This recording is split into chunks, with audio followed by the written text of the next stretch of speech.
Primero van a exponer cada uno de los convocados para representar a su religión. El tema que nos nuclea hoy es qué opinan las religiones del ateísmo, y se van a ir presentando ellos gradualmente, que va a ser mucho mejor de lo que iba a ser yo. Adelante, Sebastián.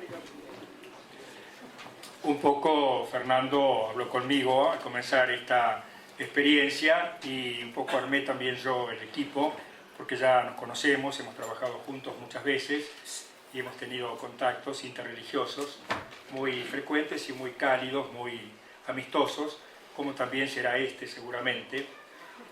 Yo me acuerdo siempre de una anécdota muy interesante que cuentan del Papa Juan XXIII. Cuando el Papa Juan XXIII fue nombrado nuncio en París, hubo todo un problema diplomático y había que apresurar los tiempos para poder entrar antes del 1 de enero en París, porque de lo contrario, ustedes saben que la tradición pone desde el Congreso de Viena que el nuncio apostólico sea el decano del cuerpo diplomático y por lo tanto el que saluda en nombre de todo el cuerpo diplomático, el que tiene un poco la representatividad. Y entonces querían que estuviera antes del 1 de enero porque de lo contrario el siguiente en la antigüedad era el embajador de Rusia, la Unión Soviética. No querían que fuera él el que saludase a De Gaulle el 1 de enero del año 46 o 45. Y entonces llegó Roncalli, que vino apresuradamente de su destino anterior en Turquía y en Grecia, y se hizo cargo el 27 o 28 de diciembre con un gran apuro. Entonces él lo que hizo fue llamar por teléfono al embajador ruso, que era comunista y era ateo además, y le dijo: mire, yo sé que usted tenía pensado que iba a tener que decir el discurso de salutación del Año Nuevo al presidente de la República. Sí, lo naciera, pero usted llegó. Y dice: no, pero yo llegué, pero no tuve tiempo de preparar ningún discurso, así que le pido que me pase el que usted había hecho. ¿Pero cómo? ¿Usted? Sí, porque poniéndole alguna alusión a Dios al final de todo, es lo mismo. Seguramente que nos va a unir el mismo deseo de felicidad, de prosperidad, de paz, de solidaridad para con el pueblo francés. Así que creo que un poquito esa sería la tónica con la cual queremos comenzar esta intervención nuestra, que es una colaboración que valoramos mucho por el hecho de que todo trabajo humano, toda aspiración humana, también tiene que ver mucho con las religiones, con la nuestra de cada uno, que es en definitiva la misma, porque tenemos la misma raíz, la raíz monoteísta, judaísmo, cristianismo y islamismo. Entonces le voy a dar la palabra. Qué cosa terrible decir, le voy a dar la palabra, como si yo fuera el dueño de la palabra. Le voy a pedir a Jimmy Wheeler, que es pastor de la Iglesia Evangélica Metodista, que sea quien comience su intervención en este panel.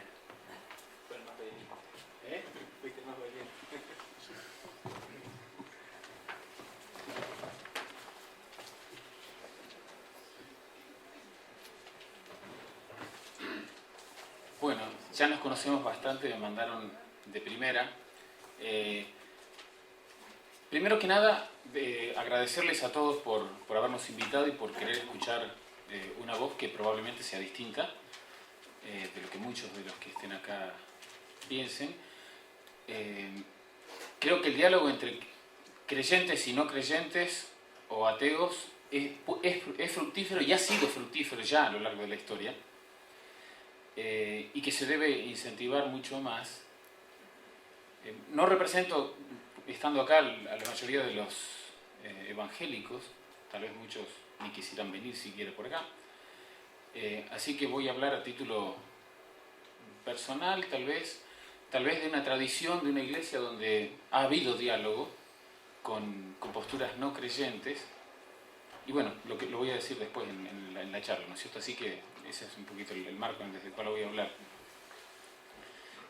Yo empezaba hablando de lo que significa la creación de un universo simbólico en el cual uno tiene una experiencia de vida, ¿no es cierto?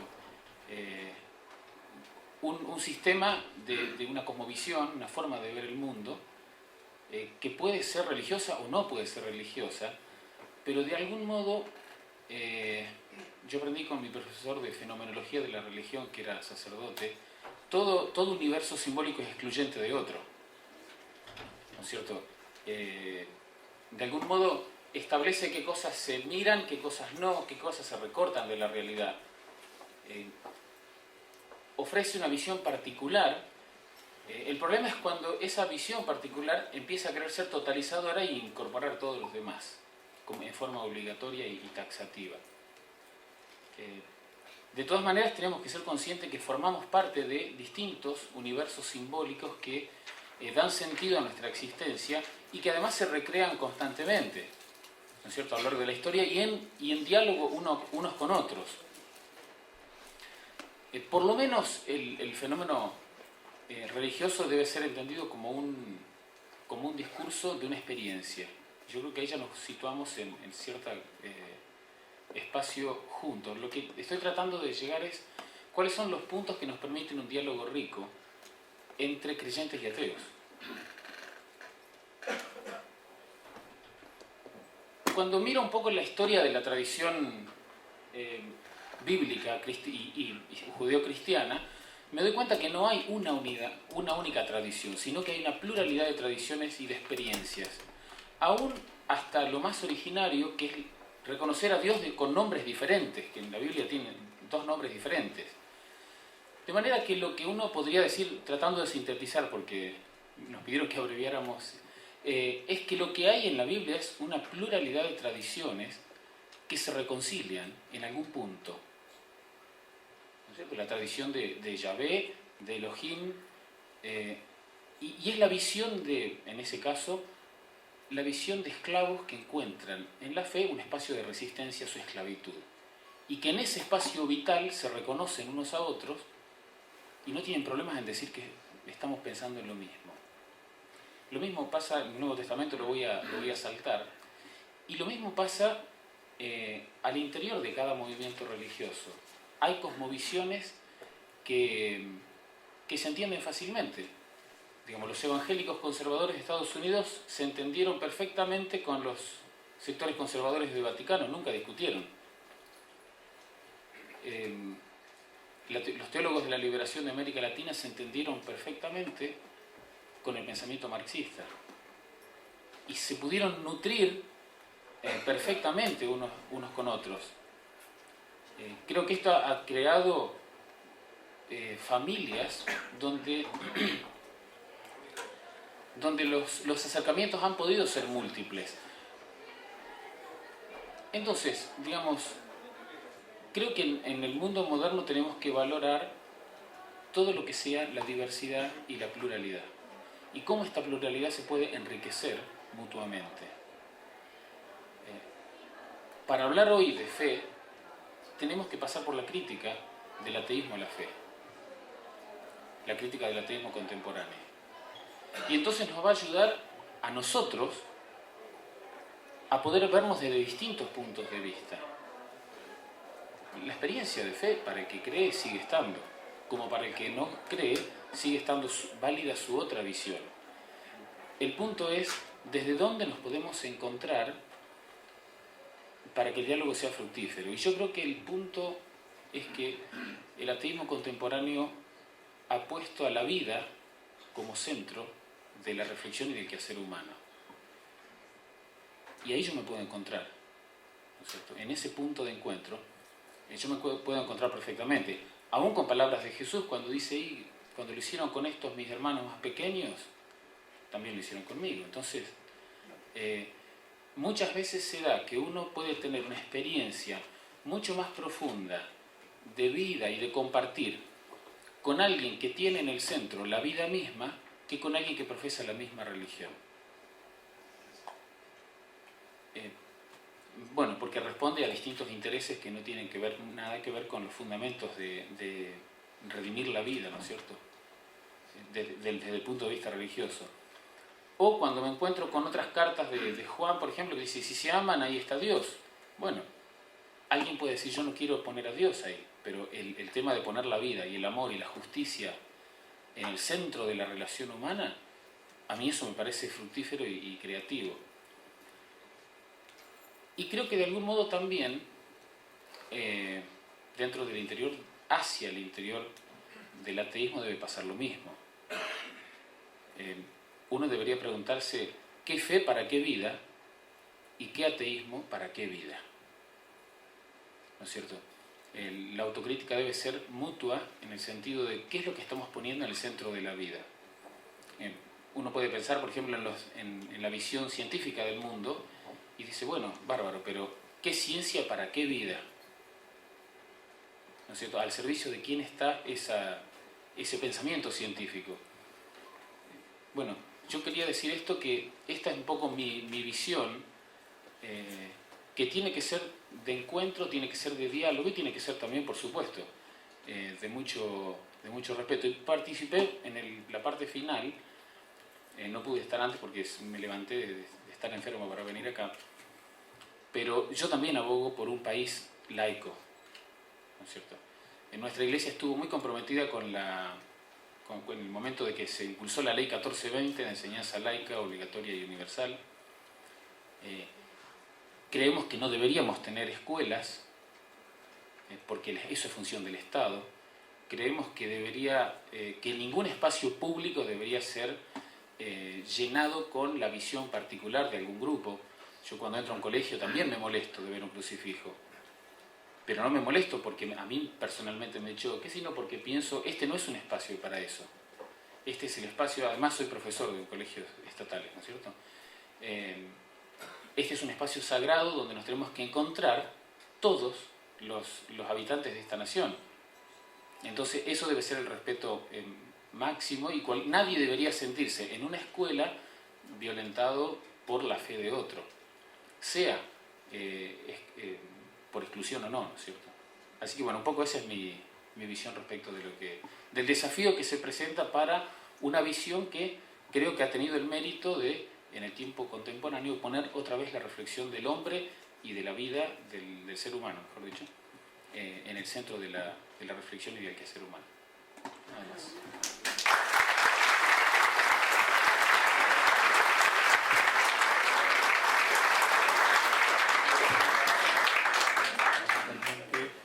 Las cosas que ha dicho Jimmy, y creo que por ahí va la cosa. Vamos a seguir, vamos a darle la palabra entonces a Camel Gómez, que nadie representa a nadie en este momento, somos todos, yo soy sacerdote y no lo niego para nada, pero no represento a la iglesia. Yo me pedía a Darío Palavecino, me preguntó el otro día por teléfono, el corresponsal de La Nación, si yo tenía permiso del obispo. No hace falta, yo no pedí permiso porque creo que tengo derecho a hablar y a exponer lo que yo pienso y lo que piensa la iglesia también, pero seguramente con algún matiz particular, sin pedir permiso.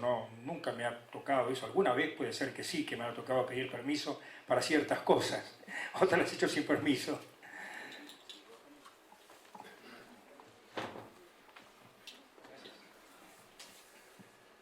Hola, buenas tardes. Bueno, como el padre recién decía, hoy vengo desde un lugar personal tratando de representar de la mejor manera a la visión que tiene el Islam y los musulmanes en relación al ateísmo y sus vertientes también, ¿no? Y en primer lugar, nobleza obliga, y lo digo de todo corazón. Yo agradezco la invitación que nos llegara a través del padre Segovia. En primer lugar porque no dejo de pertenecer a una juventud que un gran sector está vinculada al ateísmo, y tanto en espacios universitarios como diferentes, y que tengo la suerte de tener muy grandes íntimos amigos míos son o provienen o han estado en doctrinas o pensamientos ateos, y que efectivamente, más allá de alguna siempre que otra chicana en nuestra vida de amigos, tenemos una convivencia por demás excelente, ¿no?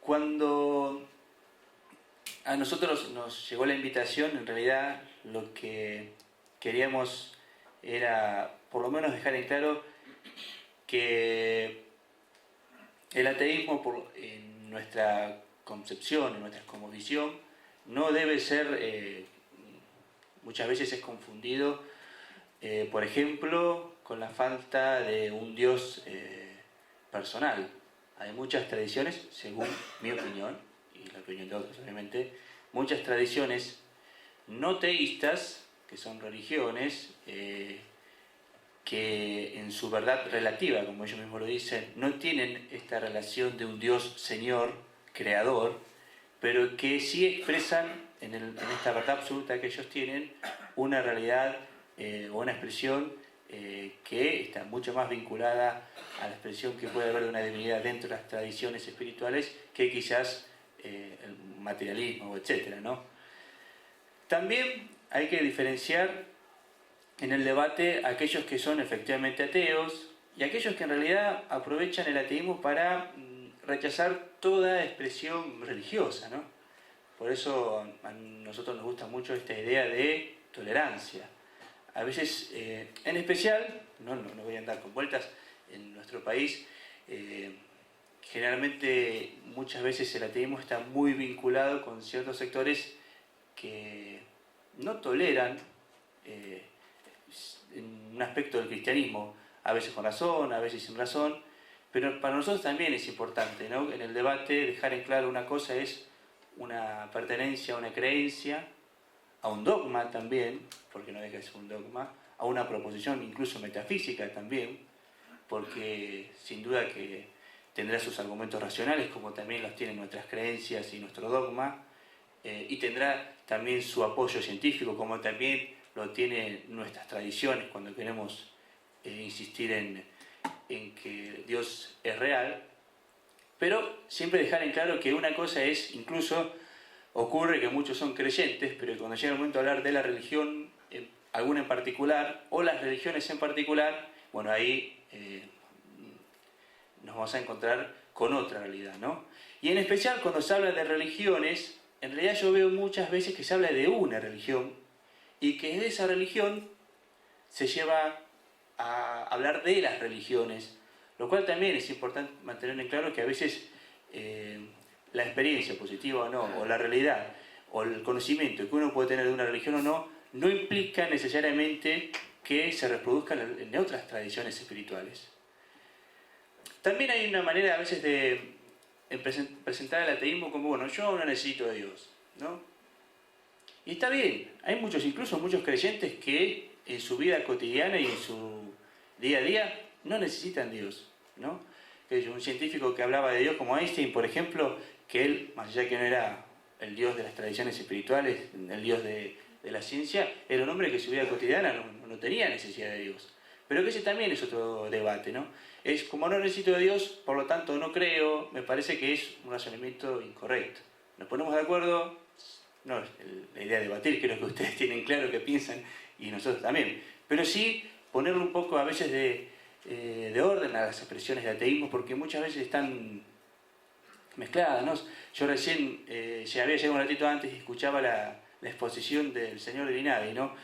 Que hablaba, por ejemplo, bueno, del teísmo y esta explicación natural del mundo y del teísmo y de la revelación, ¿no? Como el que teísmo, las religiones que creen efectivamente en un libro revelado, sea la Biblia, el Evangelio, la Torá, el Corán, y después el ateísmo como una explicación racional.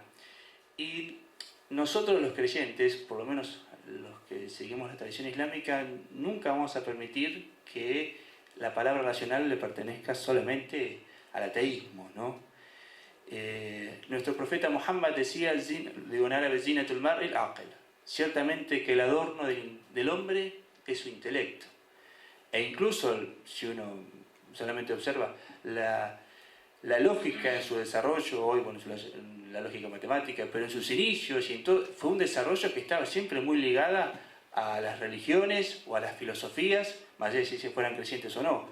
Pero en este sentido no hay contraposición entre la revelación, como en nuestro caso es el Corán, que también sigue, los musulmanes también consideramos varias las revelaciones anteriores, con el intelecto. Es más, nuestro profeta Muhammad, para citarlo de vuelta, dice que en realidad el hombre tiene dos guías. La guía interna del hombre, que es su propia capacidad de razonamiento, que el Islam fomenta y exige, nadie puede creer por una cuestión de sentimentalismo o de fe ciega en el Islam. La tradición tiene que necesariamente estar sustentada en argumentos racionales.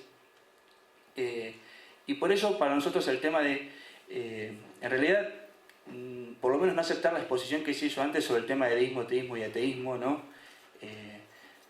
Creo que la revelación e el intelecto nunca se contraponen, es más, obviamente para nosotros hay unidad y hay expresión. Eso es más o menos nuestra, por lo menos dejar en claro qué es lo que queremos nosotros decir, ¿no? El ateísmo como la no creencia, o la no afirmación de la no existencia de un principio regidor, llámese Dios, llámese otra cosa, también tiene, como ocurre para nosotros, como hay múltiples variables dentro de los teísmos, también ocurre dentro de los ateísmos y tienen matices muy diferentes. Y así como también nosotros tenemos nuestros fundamentalismos, si bien se habla mucho de uno últimamente, pero hay muchos, también hay que reconocer que del lado ateo también vamos a encontrar sectores fundamentalistas, y eso tenemos que hacerlo cargo, ¿no? Quizás lo que nosotros más llamamos la atención en este mundo que hoy creo que efectivamente todos vamos a estar de acuerdo, y creo que es el debate más importante. No sé si sirve de mucho hoy ponernos a debatir sobre la existencia o no de Dios, se lo digo. Lo que sí tenemos que debatir en serio es sobre la necesidad de una ciudad, de un país y de un mundo mejor. Y en eso creo que no es necesario que nos preguntemos, bueno, a ver, ¿sos creyente? ¿Entrar no sos creyente? También entrar, bueno, no tiene importancia. Y en ese sentido, incluso los musulmanes, sin ninguna duda, invitamos a hacer ese debate desde la misma capacidad que tenemos todos, que es nuestro intelecto. Las revelaciones las podemos dejar para nuestras tradiciones, a nosotros nos va a nutrir y sabemos que de ahí vamos a tomar muchas fuentes, pero creo que ese es el debate más importante que hoy nos incumbe a nosotros en una sociedad y en un mundo donde efectivamente hay una decadencia innegable. Y cuando hablo de decadencia, no solamente, que obviamente no lo voy a negar, decadencia de principios y de valores, después vamos a debatir si estamos de acuerdo o no sobre ese tema, pero sí la más importante es una decadencia de espiritualidad en nuestras vidas, que es lo que más me interesa transmitir. Y cuando digo de espiritualidad, no estoy diciendo que el no creyente no tenga espiritualidad, ¿no? Qué sé yo, pienso en el Che Guevara, ese hombre no tuvo espiritualidad y no era creyente, por ejemplo. Pero sí lo que digo es que en nuestra vida cotidiana, en este sentido sí es importante. Creo que todo el mundo va a estar de acuerdo en este caso en que nuestras necesidades materiales como dormir, comer, tener una casa, bañarnos, cuidar nuestro cuerpo, hacer gimnasia, etcétera, etcétera, todos vamos a estar de acuerdo en esas necesidades. También hay otras necesidades que tienen poco y nada que ver con esta espiritualidad que hoy está un poco en boga, esta especie de autoayuda, o esta especie de, bueno, nos falta espiritualidad, le damos un poco de hoyo, o qué sé yo, libros espiritistas, etcétera. No hablamos por lo menos nosotros, no quiero ofender a nadie, pero dejar en claro qué entendemos nosotros por espiritualidad. Pero en realidad un poco eso. Insisto con que en este debate no nos vamos a poner de acuerdo nunca, estamos de acuerdo en eso, pero sí creo que podemos ponernos de acuerdo en, como se habló aquí mucho, en conformar una ciudadanía mejor, una ciudadanía tolerante, que aprenda a convivir, que integre al otro, que comparta sus valores, y que cuando nos ponemos a debatir sobre qué país necesitamos y qué mundo queremos, en general, los grandes propósitos de las tradiciones espirituales, como son la paz y la libertad y el amor entre el prójimo, son sin duda metas en común para todo hombre, ¿no? Citando al profeta Muhammad de vuelta, que él decía, Zinatul Mar, decía, el hombre es hermano del hombre, quiéralo o no. Y en ese sentido, para nosotros el debate pasa por ahí, ¿no? No tanto, bueno, existe o no existe Dios, bueno, no es que digo que no haya que darlo, pero sí más, bueno, a ver, creyentes, no creyentes, gnósticos, etcétera. ¿Qué ciudadanía queremos construir para el futuro? ¿Hacia dónde apuntamos en nuestra Argentina? Y creo que el tema, por lo menos para nosotros, pasa por ahí, ¿no? Que llamarlos a la reflexión no tiene mucho sentido, ¿no? O a hablarles de esta tendencia natural que tiene el hombre de reconocer a Dios, ¿no? Sí, y en esto sí quiero decir en claro, por lo menos los musulmanes, que hay dos cosas que no vamos a permitir nunca de nuestra tradición espiritual que se nos robe. Una es la razón. Nuestra tradición se sustenta, compartas o no, bajo principios lógicos que son sin duda indispensables. Es cierto que el intelecto para nuestra tradición espiritual no tiene solamente que ver con lo que nosotros llamamos razón y por lo tanto las leyes de la lógica, sino que también está ligado a lo que llamamos, si se quiere, que se entienda bien, el aspecto intuitivo o esta parte del ser humano que conoce a su objeto. Objeto y sujeto se identifican sin intermediarios, ¿no? Y hay otra cosa que también que para nosotros es importante. No es justo que a veces haya dueños de la ciencia y del ámbito científico, ¿sí? Hay científicos creyentes, hay científicos ateos, pero la construcción de la ciencia y el desarrollo científico no incluso pertenece tanto a las tradiciones espirituales como no. Incluso sin hacer historia, la tradición islámica fue durante 5 siglos un vehículo civilizacional muy importante para el mundo, y la importancia que tenía en ese siglo el idioma árabe era incluso tan importante como hoy es el inglés. Por eso, en ese sentido sí, de alguna manera presentando a la tradición espiritual del Islam, porque a veces nosotros corremos con ciertas desventajas a hablar de Islam, es un tema, porque se conoce poco, y lo poco que se conoce de malo para abajo, porque los medios de comunicación, cuando tratan de nuestra tradición, son bastante intolerantes. Pero bueno, ese era nuestro aporte, no quiero extenderme más para dar lugar a otros. Gracias.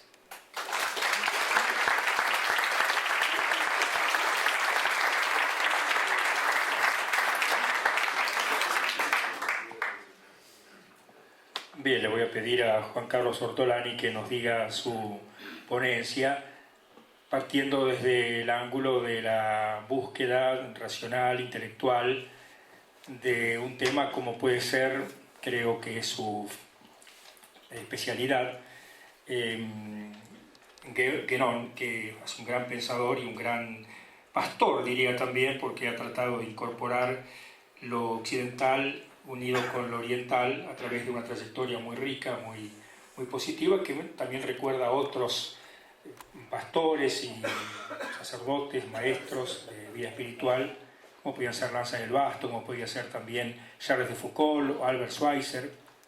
Así que le dejo la palabra a Juan Carlos.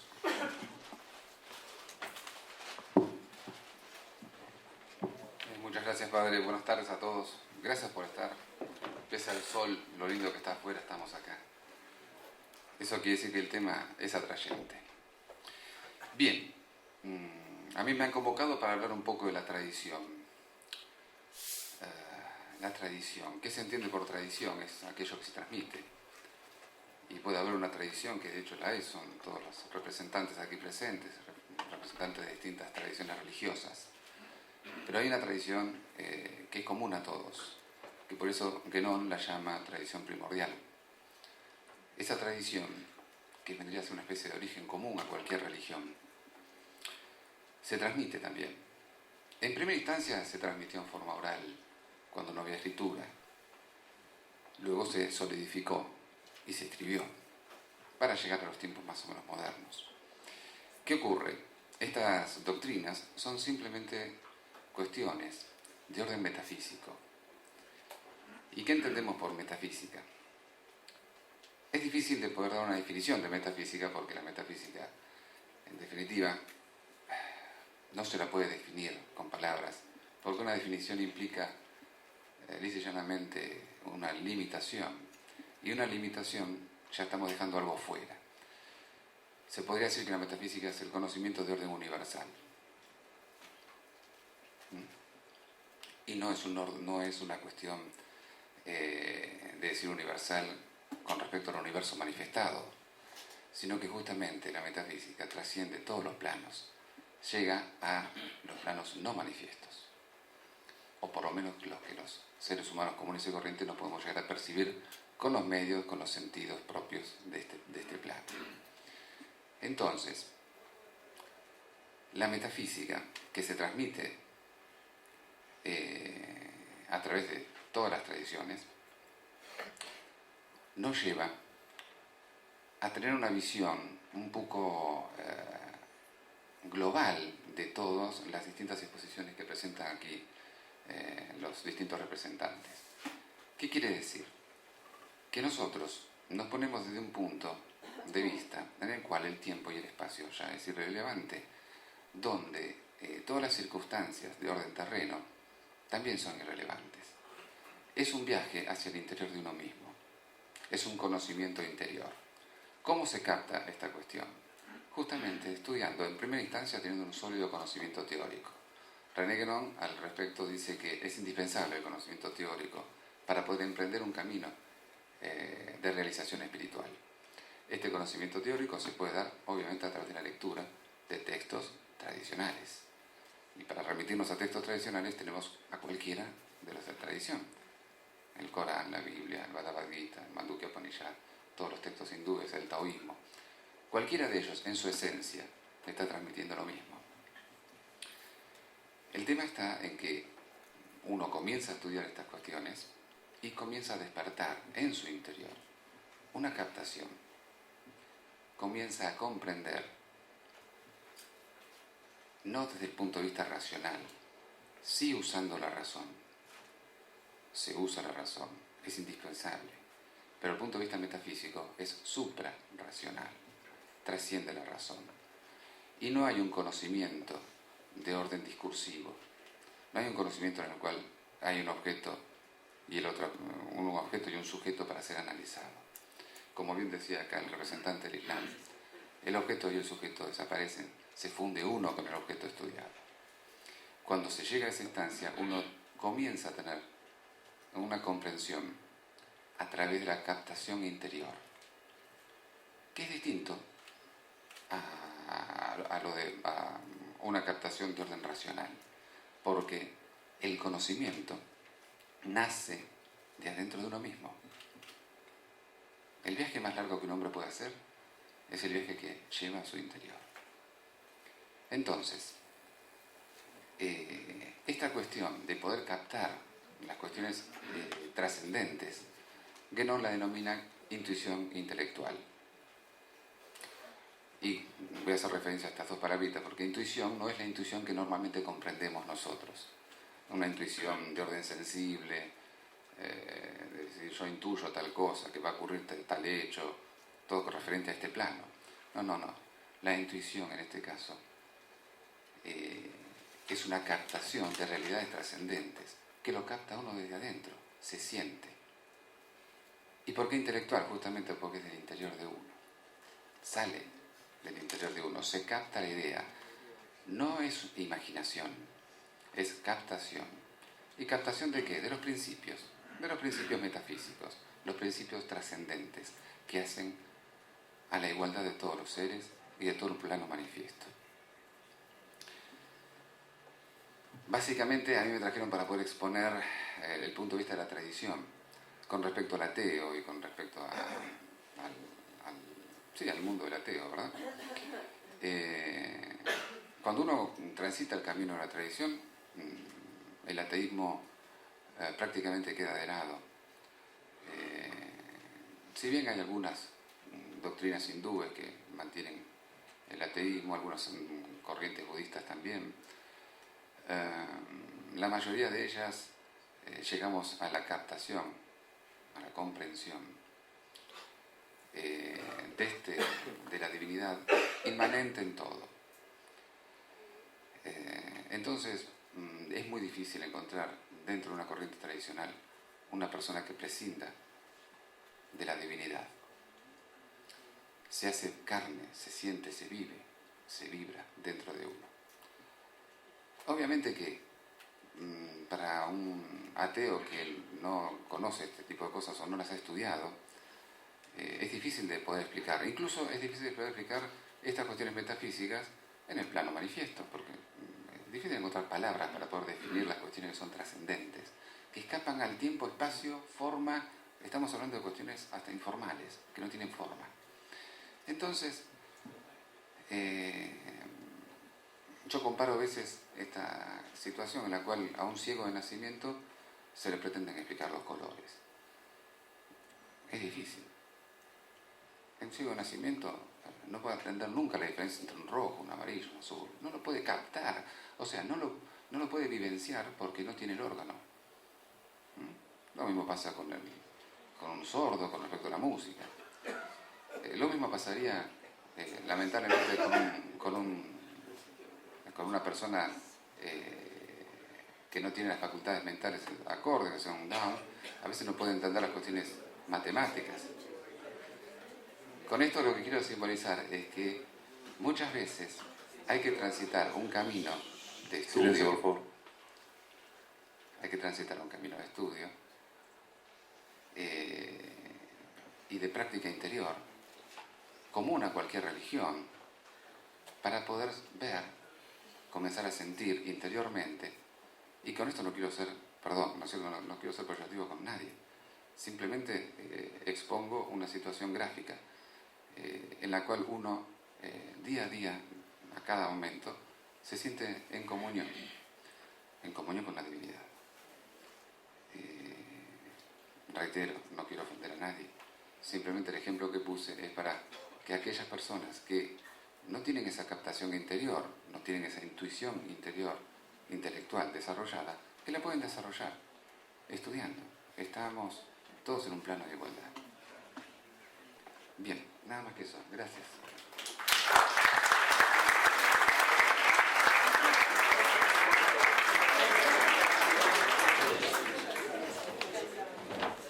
Aunque por orden de aparición tendría que haber sido el primero, vamos a escuchar ahora a Daniel Sommerstein, que pertenece a la comunidad israelita, comunidad judía Mar del Plata.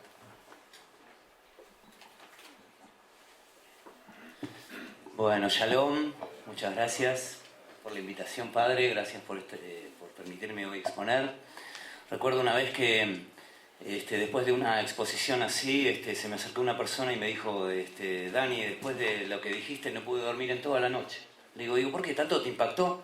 Dice, no, que cuando duermo a la tarde, después de la noche no me puedo dormir.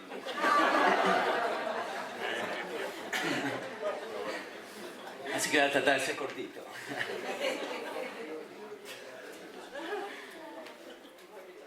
Yo quisiera primero decir, que no, como decía el padre, no puedo hablar yo con respecto a todos los judíos, ni a todos los sectores del judaísmo, porque el judaísmo es algo muy difícil de definir. No se puede, es muy amplio, no se puede definir exactamente ni como una religión, ni como una cultura, ni como una civilización, ni por los valores, sino que es una mezcla de todas esas cosas. Una producción que tuvo el pueblo judío a lo largo de su historia, donde fueron desarrollando distintos aspectos de la vida cotidiana y también con respecto a la parte espiritual. Yo quisiera centrarme hoy en algo en especial. No quiero tampoco discutir si Dios existe o no existe, simplemente quiero exponer nada más qué es lo que piensa el judaísmo en general, como teoría judía, como ciencia judía, con respecto a Dios. Y como dice el profesor mío, el doctor Fernando Slagen, él dice que el judaísmo se define en principio como un monoteísmo radical, ¿sí? Un monoteísmo ético y un monoteísmo radical. ¿Qué quiere decir esto? Que el judaísmo nace, con una experiencia mística, con una revelación que tiene una persona, el padre del pueblo judío, Abraham, padre del pueblo judío, y después, más adelante, en el monte Sinaí, una revelación hacia casi 2,5 millones de personas, casi 3,5 millones de personas que habían salido de la esclavitud en Egipto, y ellos tienen una experiencia mística frente a un monte donde ven de alguna forma y viven y experimentan un contacto con la divinidad, un contacto con una revelación divina, que se expresa de alguna forma y que queda registrada en un libro que después Moisés va a escribir y que algunos pensamos que tiene de alguna forma influencia del ser humano en su escritura, pero no en su inspiración, como que tiene una inspiración divina. Y justamente en esta revelación en el monte Sinaí se presentan estos primeros principios de este monoteísmo radical. Quiero aquí hacer un pequeño paréntesis con respecto a lo que es el monoteísmo, ¿sí? Porque el judaísmo siempre tiene una lucha importante con respecto a la idolatría. Lo que se entiende por monoteísmo es, de alguna forma, como que Dios rige toda tu vida y todo el momento de tu vida y todo espacio y cada hora de tu vida. Cuando hay algo que está por fuera de Dios, que rige la vida de la persona, del judío, del ser humano, eso se convierte en idolatría. Algunos ejemplos podríamos decir de idolatría moderna, podríamos decir, bueno,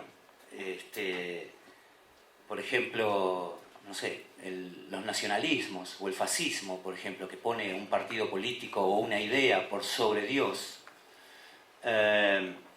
Podríamos decir, bueno, todo lo que es el materialismo feroz también, ¿sí? Ir detrás de algo que para mí representa el valor supremo, ¿sí? El valor supremo que tiene la vida, que para mí ese es el valor supremo. Todo eso para el judaísmo es idolatría. Y el judaísmo lo combate, podríamos decir, de una forma radical.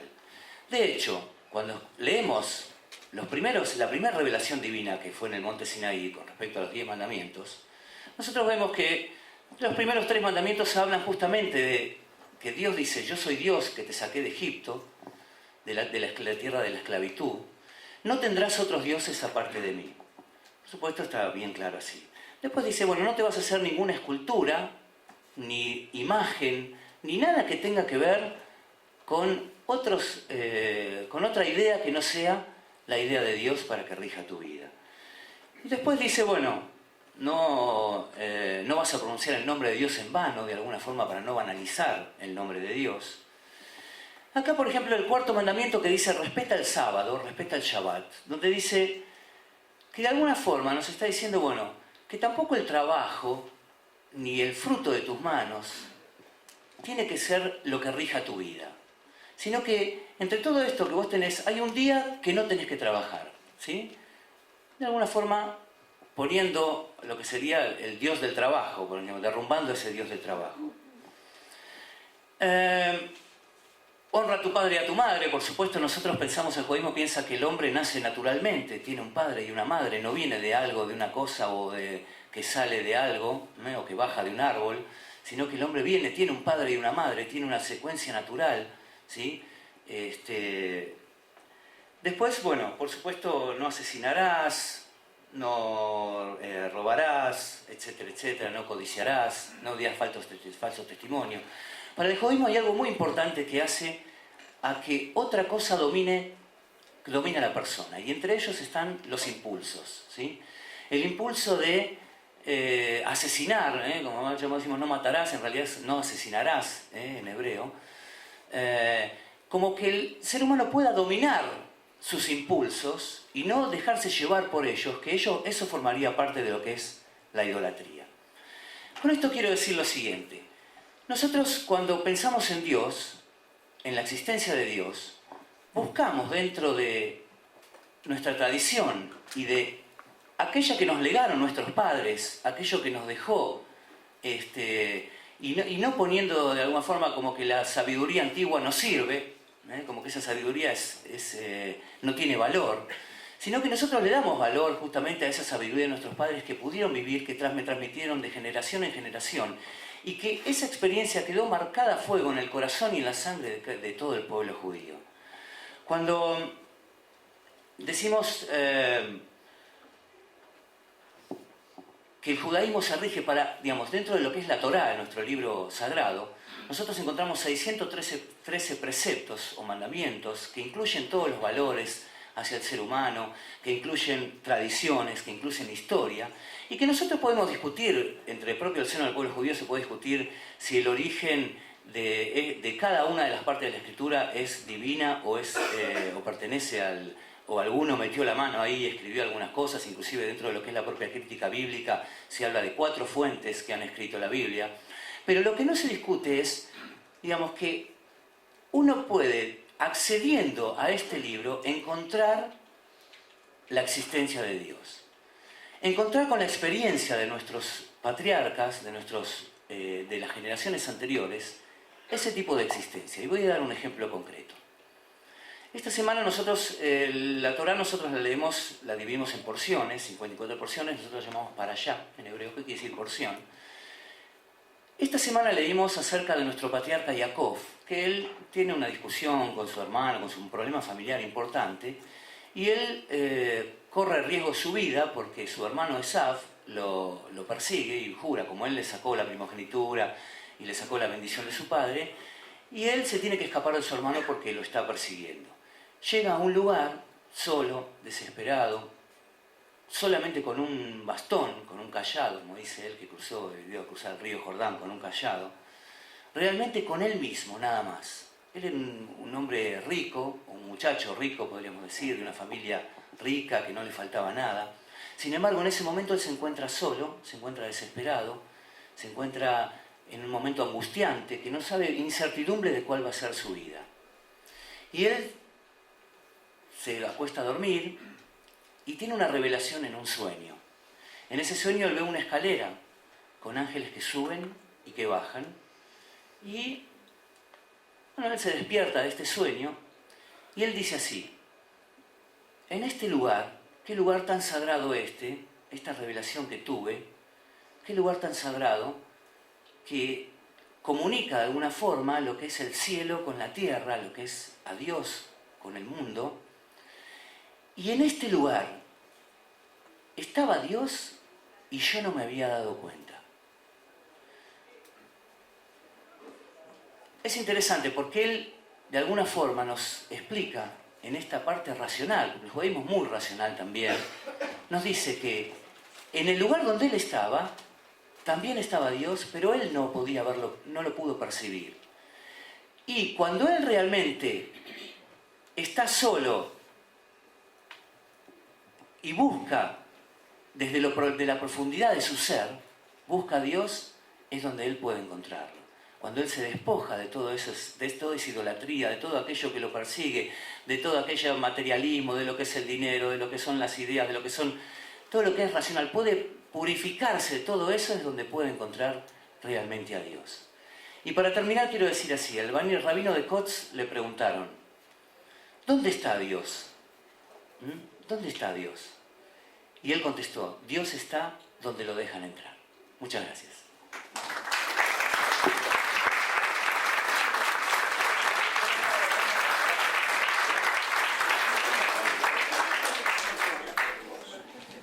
Bien, cuando uno termina, cuando es el último de un panel, tiene ventajas y desventajas.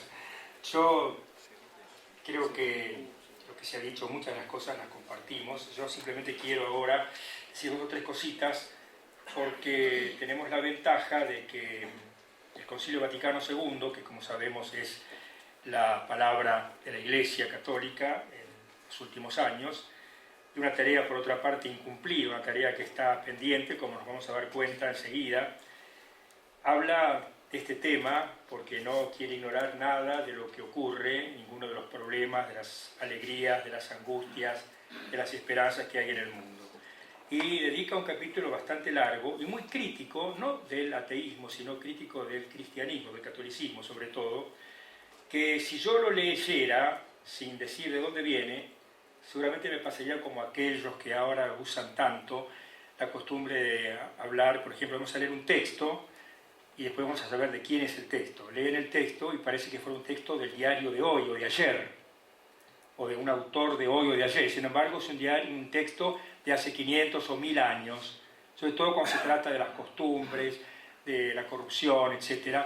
Y si esto lo escribió un autor del siglo II después de Cristo o antes de Cristo, Y si yo lo leyera acá, correría el peligro, no porque ustedes nos conozcan, sino porque hay un desconocimiento general, sobre todo de parte de los católicos, de lo que dice el Concilio Vaticano II. Dirían, no, esto no lo puede decir el Concilio Vaticano II, porque evidentemente ha traído una nueva forma de pensar, una nueva forma de actuar, sobre todo de actuar, porque fíjense que nosotros pensábamos, y lo hemos transmitido un poquito cuando nos hemos comunicado, que ustedes han debatido bastante durante estos días sobre aspectos del ateísmo, sobre la religión y sobre la ciencia, sobre las ideologías.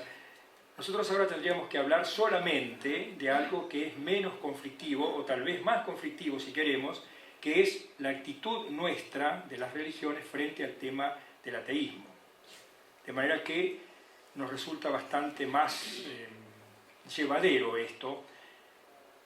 Si partimos de lo que dicen algunos autores, católicos sobre todo, nosotros generalmente tenemos para citar mucho más, porque tal vez dependemos mucho de los jerarcas de la Iglesia, que son los que marcan un poco el paso, sobre este tema. Por ejemplo, un cardenal de nuestro tiempo, cuando fue a orar a las exequias de un autor, de un escritor que era ateo, se asombraron y él dijo, el tema no es que hay diferencias entre creyentes y no creyentes en el mundo, sino entre pensantes y no pensantes. Y eso yo lo conversé mucho con el difunto. Y el difunto me dijo que no tendría ninguna dificultad y le hubiera agradado que yo, cuando él se muriese, viniera a rezar una oración por él. Es cierto esto un poco lo decía Jimmy cuando planteó el tema de los pensantes y los no pensantes. No se trata de que seamos creyentes o no creyentes, sino más bien pensantes y no pensantes. Tanto el creyente tiene que estar siempre tratando de investigar y de preguntar, como el no creyente también, porque si no llegamos a una actitud de conformismo y de pereza intelectual también, que es muy común, lamentablemente en los tiempos en que vivimos, en todos los tiempos, pero en estos que estamos viviendo se hace más notable. Entonces no pensamos, yo soy ateo porque no puedo ser católico, no puedo ser creyente, o yo soy creyente porque no puedo ser ateo. ¿Cómo voy a ser ateo? Y me acuerdo que hace unos años, los primeros años en que se planteó el tema del diálogo en la Iglesia, a partir del concilio, hicimos en Bahía Blanca un encuentro ecuménico con representantes de otras iglesias cristianas, y a la mañana una señora, después de la misa, me dijo, padre, recé mucho por usted yo hoy. Digo, bueno, gracias. ¿Por qué? Dice, porque usted esta tarde tiene un panel con los herejes. Bueno, digo, y yo quería que rezar por usted para que Dios lo ayudara para que les ganara. No, pero no entendió nada, pobre mujer no había entendido nada. Nada, absolutamente. Claro, pensó que era una polémica, que era un certamen en el cual tenía que demostrar yo que sabía más que los otros, cuando no era eso, sino que era un encuentro de esos que realmente se han hecho tantos, y creo que gracias a Dios, porque esto que estamos haciendo incluso ahora no tendría sentido, hubiera sido difícil hacerse 30 o 40 o 20 años atrás tal vez, me parece, ¿no? Creo que bastante difícil que se pudiera haber hecho un encuentro de esta categoría. Entonces voy a ir directamente, para no perder más tiempo, porque han hablado mucho y bien, dos textos que están tomados del Concilio Vaticano II, donde se habla de la problemática del mundo contemporáneo y se toca el ateísmo sistemático. No, perdón, empezamos acá con formas y raíces del ateísmo. Eso no lo vamos a tocar. El ateísmo sistemático, actitud de la Iglesia ante el ateísmo, esto sí, es lo que nos interesa. Probablemente cuando yo termine de leer esto, digo, sí, bueno, pero esto es muy lindo como texto. Pues en la práctica, bueno, aquí está el trabajo que tenemos que hacer. Pero fíjense lo que la Iglesia dice sobre el ateísmo. 2 o 3 citas nada más para poder facilitar el diálogo.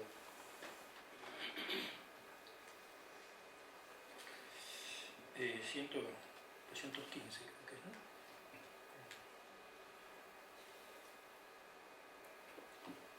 Bien, termino más bien con el final, porque el final es el más interesante de todo. La Iglesia sabe perfectamente que su mensaje está de acuerdo con los deseos más profundos del corazón humano.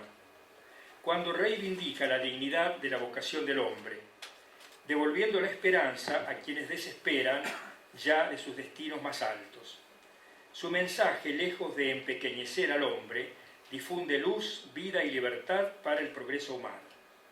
Lo único que puede llenar el corazón del hombre es aquello que dice San Agustín, de nos hiciste, Señor, para ti, y nuestro corazón está inquieto hasta que descanse en ti. Es el comienzo de las confesiones. Pero me parece que no encontré acá lo que... Todo hombre resulta para sí mismo un problema no resuelto, percibido con cierta oscuridad.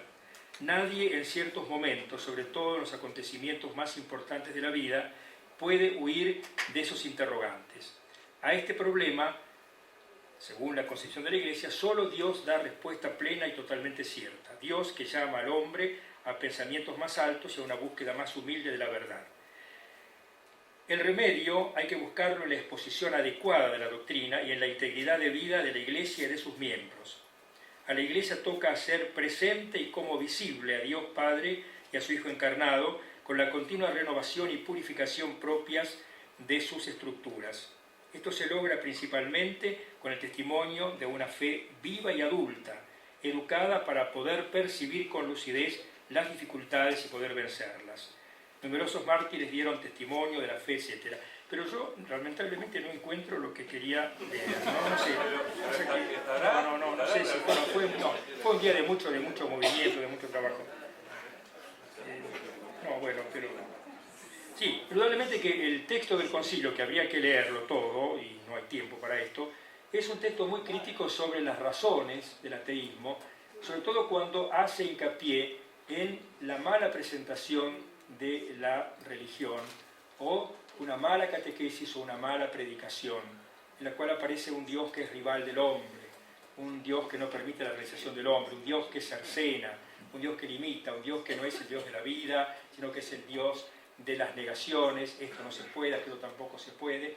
Y también, por otra parte, cuando, como decía también Jimmy, hay un contacto entre diversas formas de liberación, que no son todas cristianas, pero que tienen que ver también con otras concepciones y que la Iglesia ha asumido, ha integrado.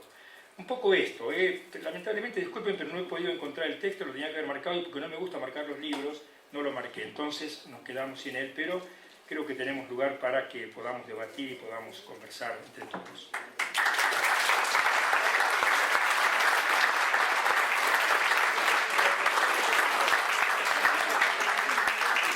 Vamos muy ordenadamente, sintético y refiriéndonos al tema por los cuales fueron convocados, ¿no? El primer pedido de palabra. Yo le quería hacer una pregunta al chico que es musulmán. Hoy te escuché decir libros espiritistas. ¿A qué te referías? Porque hay que tener cuidado con esa... Me pregunta sobre el espiritismo y libros espiritistas. No, por la sobre frase eso, ¿no? libros espiritistas, porque hay que tener cuidado con eso, porque si hay una de las religiones que más ha sido bastardeada con una mala difusión, para mí es esa. El espiritismo surge en 1857 como doctrina sólida y la palabra justamente espiritismo nace ahí, con esa etimología que... Bueno, sí, igual yo, o sea, está perfecto, yo en esto soy claro, cuando a nosotros los musulmanes, o por lo menos quien te habla de espiritualidad, entiende que el espiritismo no tiene nada que ver con eso. Es solamente eso. Bueno, está bien. Bueno, y una cosita más que me gustó cuando hablaban de quién tenía el poderío de la razón o no. Bueno, decir que una frase que dijo Allan Kardec, que es este hombre que propone como si la palabra espiritismo, que dice que no hay fe inquebrantable, solo es inquebrantable la fe que puede vencer a la razón en toda época de la humanidad. Y bueno, después compartir la alegría de esto, me encanta lo que hacen y bueno, creo que nos sirve mucho. Sí, yo igual, perdonen, pero por eso no sé quién es el señor que citás, pero por ejemplo para nosotros es interesante siempre entender que fe y razón no son conceptos que se contradicen o contraponen. ¿Sí? Por eso... Martín. ¿Me permitís, Fernando? Sí, Disculpen, pero encontré acá lo que quería decir. No, es importante porque es lo que es prácticamente la base de... Perdón, espera un poquito que termino de decir. Dice, la Iglesia reconoce sinceramente que todos los hombres, creyentes y no creyentes, deben colaborar en la edificación de este mundo en el que viven en común. Esto no puede hacerse sin un prudente y sincero diálogo. Lamenta la discriminación entre creyentes y no creyentes que algunas autoridades políticas, negando los derechos fundamentales de la persona humana, establecen injustamente. Pide para los creyentes libertad activa para que puedan levantar en este mundo también un templo a Dios. E invita cortésmente a los ateos a que consideren sin prejuicios el Evangelio de Cristo. Martín.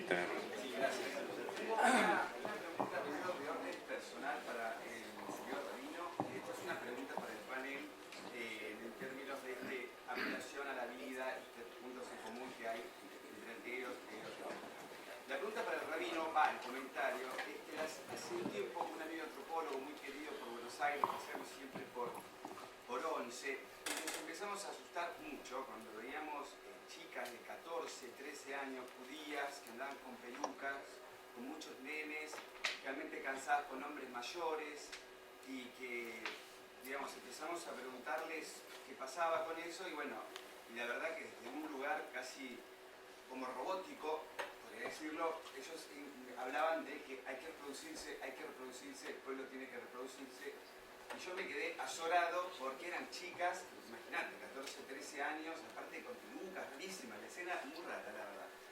Primero para informarte, informarte, imagino que lo sabés, no sé, no tengo idea qué pensás al respecto, si no te parece una locura o tenés alguna fenomenal.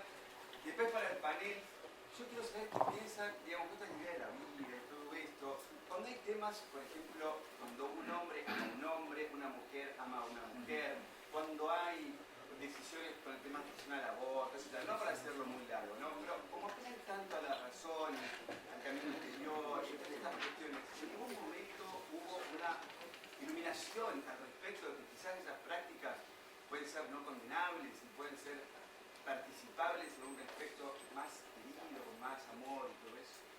Gracias. Bueno, mira, con respecto a lo que decís, no sé por qué te asustaste, la verdad. Si proponemos libertad para que cada uno pueda expresar y vivir su vida como lo desea y como cree que puede encontrar la felicidad. En realidad no están, digamos, esta gente que vive de esta manera, es un sector del judaísmo ortodoxo o ultraortodoxo. No es por compulsión que lo hace o no está obligado, nadie le pone, digamos, no se le obliga a eso, sino que es un estilo de vida que tiene el judío milenario también. O sea, las mujeres judías, yo no sé si vos viste chicas de 14 años, a mí me llama la atención eso, quizás a vos te parecieron de 14, pero que son madres de 14 años, chicas madres de 14 años, bueno. No, mira, te voy a decir, la peluca es lo siguiente, mira, para decirte, para un sector de la tradición judía, yo no pertenezco a ese sector, pero lo respeto también y bueno, como judío,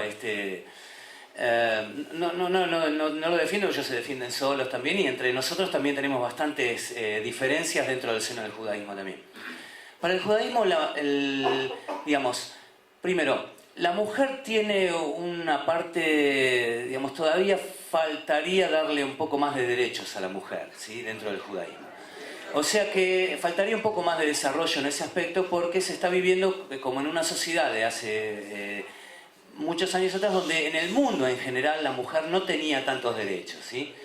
A pesar de que históricamente la mujer no tiene tantos derechos como hablamos recién, cuánto hace que puede votar, usar pantalones, fumar. Yo recuerdo cuando era chico había una propaganda de los cigarrillos Virginia Slim que decía, has recorrido muchacha tu largo camino ya, y podía fumar en la calle, cosa que era muy raro y bueno. Digamos que dentro del judaísmo no es algo aparte, ¿sí? de lo que es el mundo. Entonces la mujer está un poquito relegada en ciertos aspectos. En el mundo ortodoxo un poquito más, podríamos decir así. La mujer es, para el hombre ortodoxo, es símbolo, bueno, de seducción y de, ¿no? que le tira así, lo desvía de sus propios pensamientos. Por eso es que, inclusive en la ortodoxia, el hombre y la mujer no rezan juntos, porque para el ortodoxo es como que si está al lado de una mujer, en vez de mirar el libro, estaría mirando ahí para el costado, ahí o para abajo.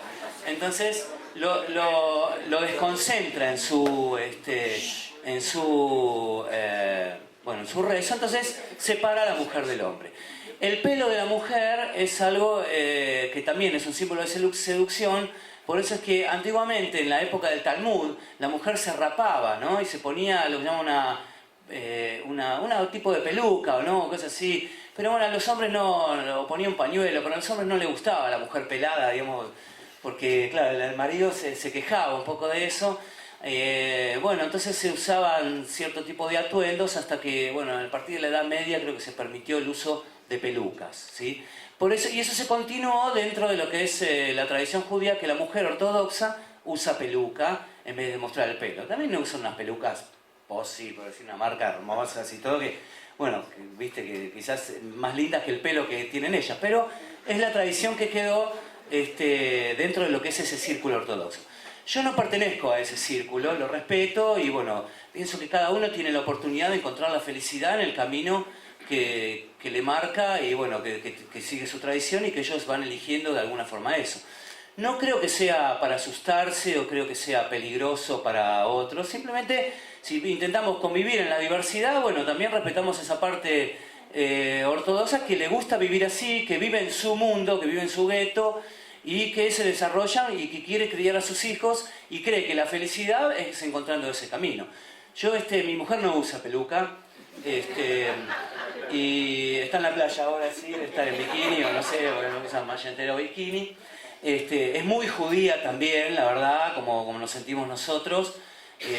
Pertenecemos a otro sector del judaísmo que convive un poco más con la modernidad sin dejar de lado lo que es la ley judía o la tradición judía y que nosotros pensamos que podemos vivir espiritualmente como judíos dentro de una sociedad abierta y así. Dicho sea de paso también que la pura racionalidad o la modernidad tampoco está demostrado que no consigue la felicidad del hombre, ¿viste? Tener más y más y más o llegar a más, que eso tampoco le dio la felicidad del hombre, sino que le falta quizás una mitad, que nosotros pensamos que el hombre tiene una parte material y una parte espiritual y que tanto como uno come y le da de comer a su cuerpo, también tiene que alimentar esa parte espiritual.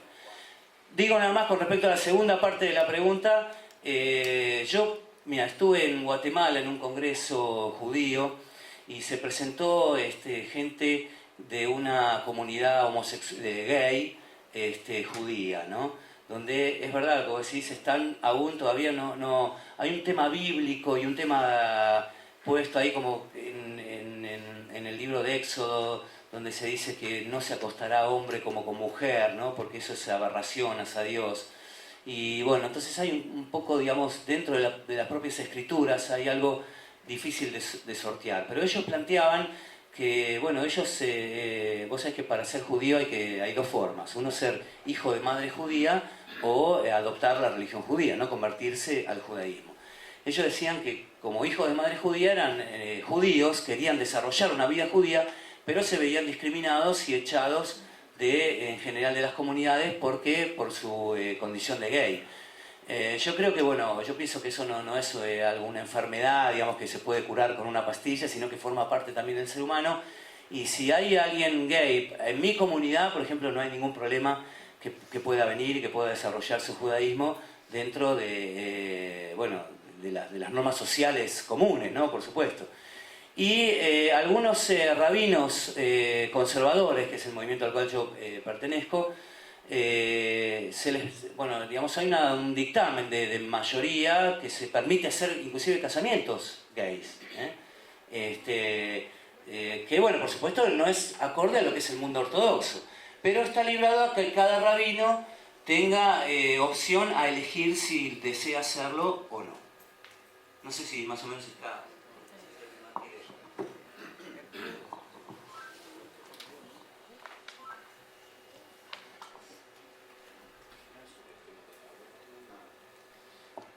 Bueno, así brevemente y telegráficamente, yo estoy de acuerdo con las directivas anticipadas no sé si se habló del tema, si presentó en la pregunta la parte de eutanasia, pero estoy de acuerdo con la parte de directivas anticipadas, en el sentido de la cuestión de la dignidad de la vida y la dignidad del morir también, que es parte de la responsabilidad humana. Preservarla lo más posible, pero también acortar la indignidad de la vida. Apoyo, por supuesto, la despenalización del aborto. No quiere decir que yo esté de acuerdo con el aborto, pero en este sentido, creo que es una solución dura a una situación también más dura, ¿no es cierto? Me ha tocado acompañar pastoralmente mujeres que han hecho abortos después de 60 años y no habérselo confesado a nadie, y realmente ha sido muy duro para ellas sobrellevar esa situación porque no han tenido los espacios de acompañamiento. Estoy de acuerdo en eso. ¿Y cuál era el otro tema que habías planteado? El tema de la homosexualidad. Yo creo que el género se construye. Si hoy nos viera la mayoría de nosotros un compadrito de Palermo de 1910, diría que todos nosotros somos homosexuales. Claro. Entonces, en ese sentido, también yo no tendría inconvenientes en hacer una bendición de una pareja homosexual si lo pidieran, y tampoco tengo problemas con que participen de la comunidad, por supuesto, en absoluto. He tenido amigos y tengo amigos que son homosexuales y no es para mí el problema. Tal vez sería para muchos evangélicos, sí, seguro que sí. No lo aceptarían.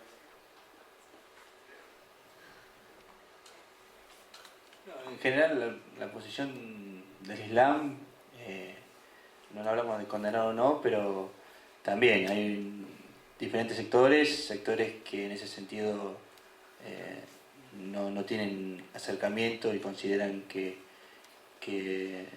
no es lo correcto, y hay otros sectores que conviven con esa realidad, incluso hoy en nuestra comunidad, con los tiempos en los que estamos, la cosa se ve de otra manera, ¿no? El tema es un poco largo, no quisiera tampoco decir algo así por arriba.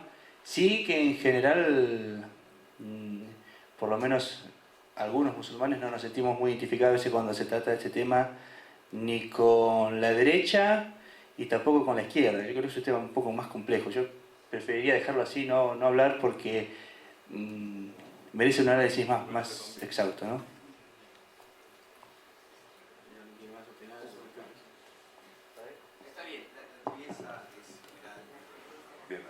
Tenemos más preguntas. Perdona. Pero tibieza no me digas tibieza porque no te hagas ningún problema. Lo hablamos después. No. Está bien, pero no. Dijiste tibieza. Después explico mejor. Tenemos ahí otra. Sí, primero quiero agradecerles el que se hayan prestado para este primer seminario de ateos. También quiero responderles que si se hubiera hecho hace 20 o 30 años atrás hubiéramos estado todos muertos. Hoy, por suerte, hay un poco más de tolerancia y más comprensión. Y también les quiero contestar que no es cierto que cuando no se conoce no se tiene creencia. Yo hablo por mi propia experiencia. Soy una mujer de 63 años que durante 50 años de mi vida fui primero católica practicante, creyente por supuesto, luego fui muy creyente, hasta que me empecé a hacer las preguntas de por qué, cómo, cuándo, y llegué a la conclusión, investigué por supuesto antes de llegar a mi conclusión, porque investigué, leí, estudié, analicé a diferentes personas de diferentes religiones, y empecé a sentir mucha vergüenza, empecé a sentir mucha angustia por haber sido tan creyente, por haber tenido tanta soberbia. Y hoy en día estoy mucho más tranquila, y esa paz que buscaba, me costaba mucho, creía tener, escuchar a Dios. Hoy en día soy libre, mental, tengo seguridad en mis actos y estoy muchísimo mejor desde que empecé a razonar. Y la pregunta, bueno, me olvidé de la pregunta.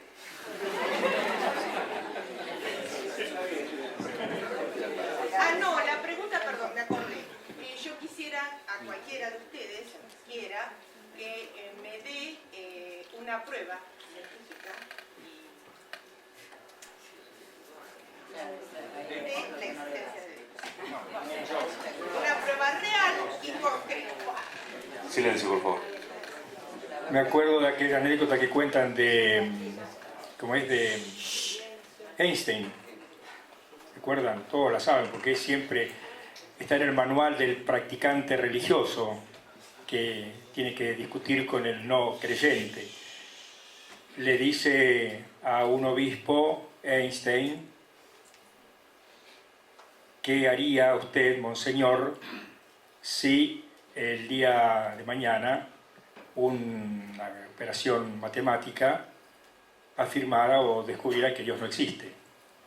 Y entonces el obispo le contestó, yo lo primero que haría sería revisar esa operación, porque seguramente que habría algún error en ella. No se puede ni afirmar ni negar esto en forma científica. Por eso hablábamos por acá, se tocó el tema así de paso, de lo que es lo irracional. Y fíjate que concretamente en este momento este señor que ustedes creo que lo estuvieron estudiando estos días, Richard Dawkins, ¿cómo es?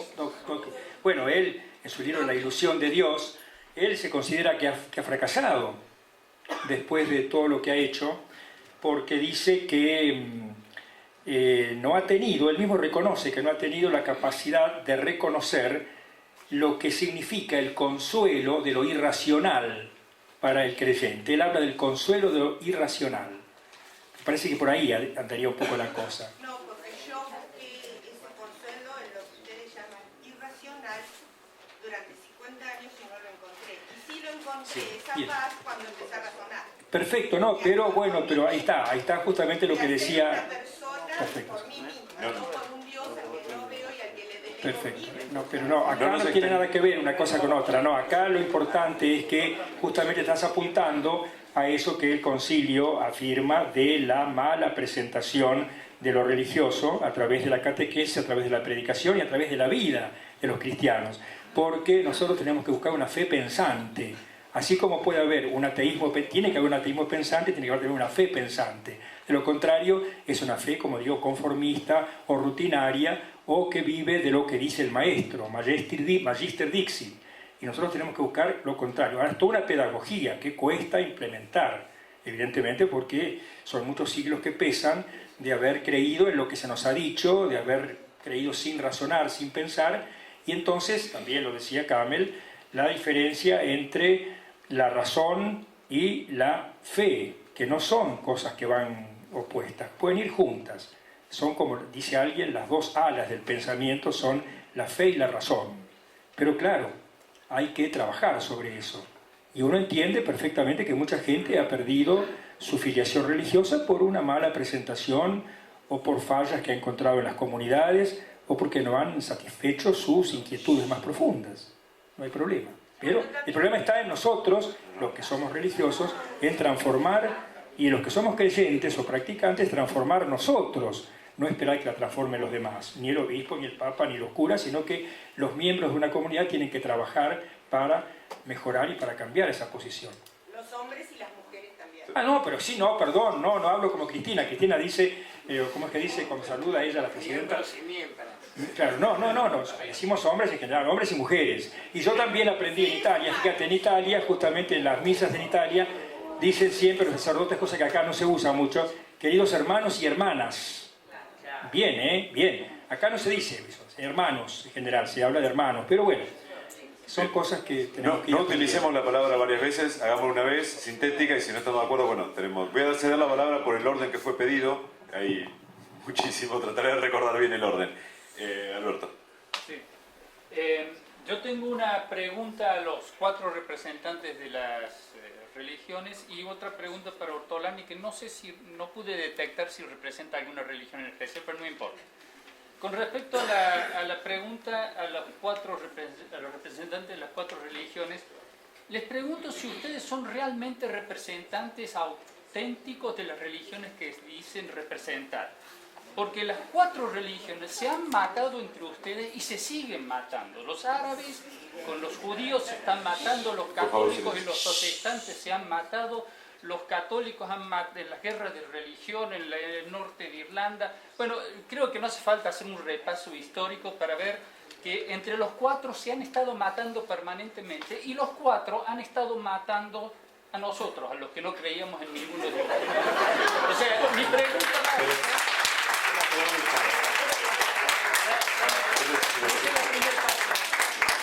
Stalin, que no era muy creyente, se llevó 20 millones de seres humanos y no era creyente. Déjame terminar la pregunta. Esa es la primera parte de la pregunta. La segunda parte de la pregunta es que todos ustedes han apelado o en algún momento mencionado las escrituras. Y está claro, lo que dicen vuestras escrituras está clara e irremediablemente en contradicción con el conocimiento científico. No hay posibilidad. Por supuesto, me van a decir, bueno, acá puso la mano el hombre, no lo dijo Dios. Pero La ¿en qué parte? hipótesis, ¿En qué parte? la hipótesis, ¿En qué parte? El Génesis, ¿En qué por parte? ejemplo. A ver, El decime, ¿en qué Génesis, parte? el Génesis se hizo en una semana. Silencio, por favor. Solamente hagamos uso de la palabra cuando es pedida y en el orden. Por ejemplo, el libro del Génesis es totalmente contradictorio con el conocimiento científico. Y hay todo. Pero ¿en qué contradice el conocimiento?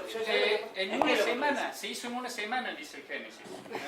Bueno, esa es la pregunta básica, al panel de las 4 religiones. Con respecto a Ortolani, le pregunto, no sé, porque en su posición de superioridad, él nos dice que él tiene, o ustedes 5, tienen algún órgano que a nosotros nos falta. ¿Saben exactamente qué significa?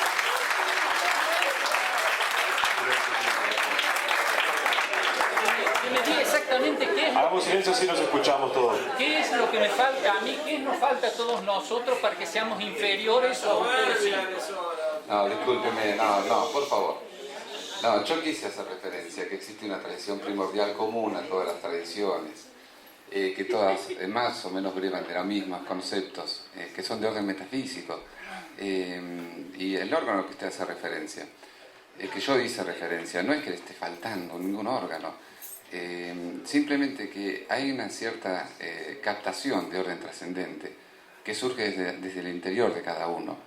Eso se va desarrollando a medida que uno puede ir estudiando justamente los textos sagrados de cualquiera de las tradiciones, o siendo las prácticas que dicen también cualquiera de las religiones.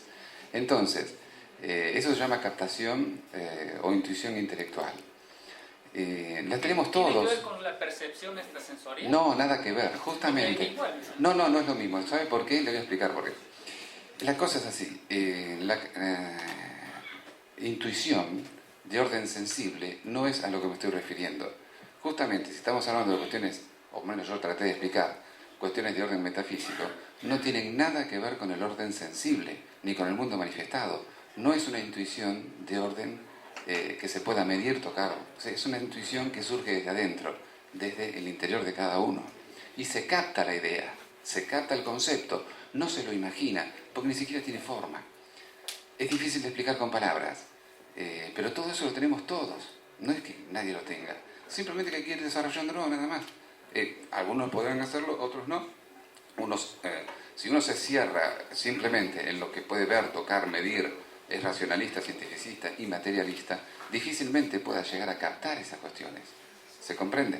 Sí, vamos, lamentablemente estamos 15 minutos pasados del tiempo, es una lástima. Vamos a hacer 2 más, Ricardo. Yo tal vez respondería un poquito a la pregunta del... Perdón. Brevemente.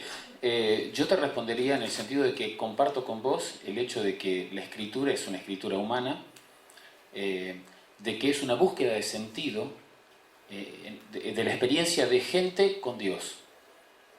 Tan falseable o no falseable, y en eso respondo desde tal vez del pensamiento de Popper, tanto decir que Dios existe como no existe son hipótesis no falseables, ninguna de las dos científicas entonces. Claro, ninguna de las dos se puede falsear, entonces para él ninguna de las dos tiene sentido discutir, y creo que eso tampoco nos sirve a la búsqueda del entendimiento.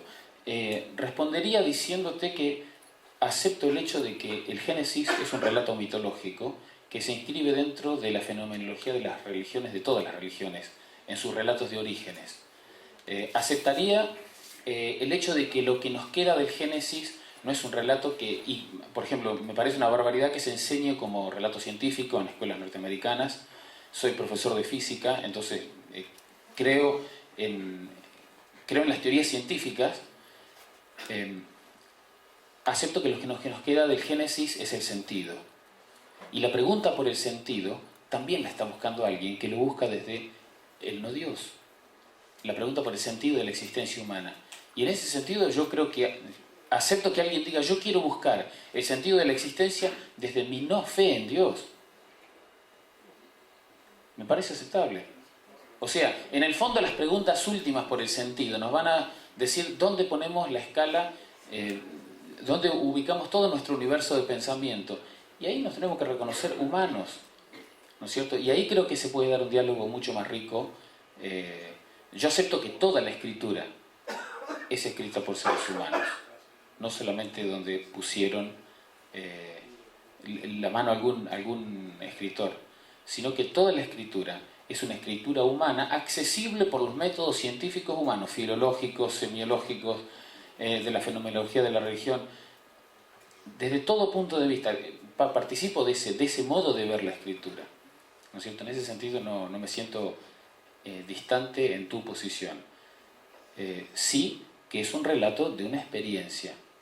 Y creo que el tema de la experiencia religiosa sitúa, por lo menos nos sitúa al decir, esta es mi experiencia, no necesariamente aplicable a vos, ni a nadie. Una cosa que me gustaría, porque la pregunta de la Torre por ahí se dilucidó, si ustedes ustedes creen que representan... Eso, que lo diga, perdón, yo te contesto, que lo diga la gente, eso, si represento o no a la Iglesia Católica, o por lo menos a un sector de la Iglesia Católica. Yo como sacerdote represento a toda la Iglesia Católica, así como creo que también Daniel, Camel y Jimmy, y tal vez, no sé, Juan Carlos, representan a su respectiva iglesia, no la niegan, la aceptan con sus errores y con sus defectos, y también con sus virtudes, con sus valores, con todo lo bueno que han dado, y también se arrepienten y piden perdón por todo lo malo que han producido, que producimos todos, porque no solamente nosotros, sino que todos somos responsables de una comunidad. Todos somos responsables, no solamente qué hace la iglesia por tal cosa y qué hago yo por tal cosa, ¿cierto? Igual a mí me parece que es adherir un poco a la teoría norteamericana del choque de civilización. Ellos que se están matando. Yo la verdad que les digo, el problema del conflicto palestino-israelí tiene poco y nada que ver con el conflicto entre musulmanes y judíos. Vamos a poner las cosas en su lugar. El conflicto tiene que ver y tiene una connotación política y económica. Ahora, si hay algunos que quieren, como hacen algunos en Estados Unidos, explicar los conflictos de orden internacional con supuestos choques de civilización, y bueno, adhieren a esa teoría. Por mi parte, no, me parece que la cosa va por otro lado. Y si nos vamos a poner a, no, que vos mataste esto, no, yo creo que no tiene ningún sentido en el debate, ¿no? Eso solamente. Perdóname, qué suerte que esto está grabado, porque la pobreza que estás diciendo, desde el punto de vista histórico... No abusemos, Ricardo tenía la palabra. Digamos, simplemente una aclaración por ahí, interpretaste mal mi intervención. En el cuadro que doy, simplemente digo, ¿de dónde parten la comprensión de la existencia tanto un deísta, un teísta y un ateo? Ahora, la segunda parte de mi intervención es que no tengan racionalidades ustedes, porque hay comprensiones que son construcciones histórico-sociales, en la interpretación mía, en las cuales obviamente construyen racionalidad, que digamos, no renuncian a partes de una comprensión de existencia, de cómo surge el universo, cómo surge la comprensión de la vida, etc. Simplemente eso fue mi intervención. Más allá de que no quise ni siquiera ofender, decir que ustedes no son racionales. Pero, a ver, perdón, yo te agradezco la aclaración. A mí cuando arranqué fui claro, y yo veo que eso sigue insistiendo. O sea, un poco me atrevo a decir, de rigor intelectual, porque si nosotros estamos diciendo que la fe y para nuestras tradiciones, para nuestros textos, recién se dijo, no, el Génesis, y ya se pusieron a todos los textos revelados por un libro, el Génesis, que después habrá que debatir si es verdad o no es verdad lo que se dice, a todos los textos revelados contrarios a la ciencia, ¿no? Suponiendo, porque nosotros incluso debatimos, porque aquí hay un espíritu cientificista, la ciencia lo es todo. La verdad, para mí, la ciencia es un aspecto más de la construcción del ser humano que tiene sus puntos buenos y sus enormes puntos malos. Así que esto de que nosotros, la ciencia, a mí personalmente no me da ni me entrega nada. O sea, también hay que tener que ver con ese espíritu positivista, ese sesgo que todavía existe de nosotros los científicos, de nosotros los... Lo que digo es, y lo insisto con ese término, para que, así como nosotros nos esforzamos en conocer las diferentes expresiones del ateísmo, les pido lo mismo, con toda la humildad posible.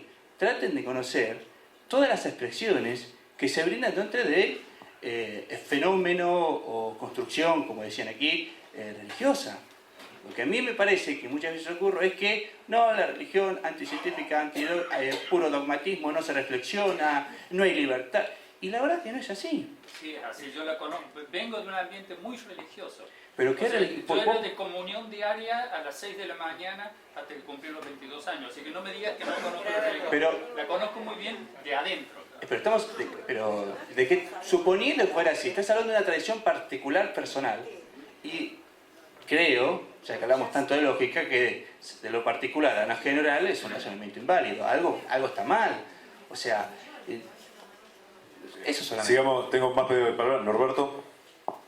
Sí, yo más que una pregunta quiero compartir con ustedes una reflexión. Con la honrosa excepción del pastor metodista, me he sentido profundamente decepcionado por las intervenciones del resto de los panelistas que omitieron prolijamente responder la respuesta para la que habían sido convocados. El Señor de la Luz Divina nos habló de la ceguera, somos ciegos porque cerró con una alusión a la ceguera. Y en el caso particular del sacerdote católico nos lee un párrafo del Concilio Vaticano que casualmente aboga por la libertad de culto de los creyentes en los países no creyentes, pero no menciona nada vinculado a la libertad de no creer en los países creyentes. Y hacer una muy breve referencia a una palabra que anduvo por ahí dando vueltas, tolerancia, y ahí es el único punto en el que voy a disentir con el obispo Wheeler cuando habla de la teología de la liberación, y queda ahí como que fue incorporada por la Iglesia, cuando la Iglesia sistemáticamente persiguió, asesinó, torturó y masacró a todos esos sacerdotes con el apoyo entusiasta de la jerarquía católica, no directamente sino a través de la dictadura militar. Es muy difícil ser tolerante, y uno habla de la Iglesia Católica porque la que nos ha tocado sufrir aquí en Argentina, cuando desde la tolerancia se meten en nuestra cama, se meten en la educación de nuestros hijos, deciden sobre nuestro cuerpo y deciden sobre nuestras normas de vida para los creyentes y para los que no lo somos. Eso es.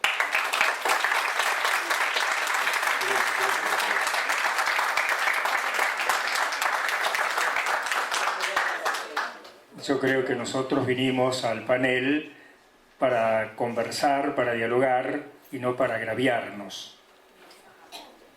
Por más que podamos tener argumentos en contra muy grandes, muy poderosos, pero hay que tener cuidado con la falta de matices. También la falta de matices es una forma de discriminación y es una forma también de autoritarismo y una forma de soberbia intelectual.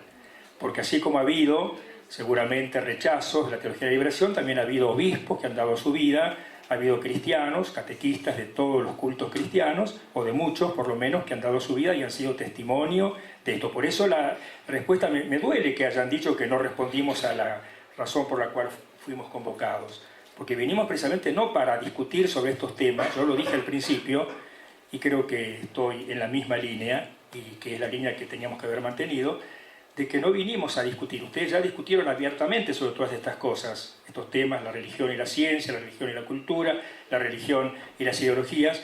Nosotros queremos saber qué piensan o qué dicen las religiones sobre el ateísmo y sobre los ateos. Porque, no, pero sí, yo lo leí. El texto del Concilio Vaticano II es sumamente explícito y sumamente humilde además, porque reconoce los errores, no ataca a los ateos para nada, sino que dice que es una realidad de nuestro tiempo, como ha sido de todas las épocas. No usemos la palabra cuando no está otorgada. No, pero yo creo que en esto no admito réplica en esto, porque el texto es un texto sumamente humilde, que hay que leerlo todo para poder opinar sobre él, y además es un texto que reconoce sobre todo los errores del catolicismo frente al tema de la religión, el tema de Dios. De manera que creo que es suficiente eso. Por otra parte, a nadie se lo obliga a que vaya a un colegio religioso, a nadie se lo obliga a que cumpla con ciertos preceptos, porque el principio que tiene el derecho romano y que tiene también la Iglesia a través, sobre todo, insisto, del Concilio Vaticano II, es que a nadie se lo pueda obligar. y a nadie se le debe impedir. Son las dos cosas fundamentales. ¿Quién lo pide? ¿El padre? O sea, perdón. Por favor, no discuto. El principio del derecho romano y el principio que tiene la Iglesia Católica es: a nadie se le debe impedir el cumplimiento de su fe o de su culto, y a nadie se lo debe obligar tampoco a ello. Sí. Estamos pasados casi 40 minutos del horario que tenemos que estar. Se va a hacer muy pesado lo que queda, por favor. Yo lo que creo que debemos valorar justamente el valor de esta gente de venir acá. Este es un ámbito donde en realidad no les debe resultar hostil, no debería resultar hostil. Yo creo que ha habido un muy buen comportamiento del público. Realmente yo siento orgullo de eso, de que se está tratando de construir algo tolerante y racional. Y a ellos creo que les debemos un aplauso por el valor de estar acá.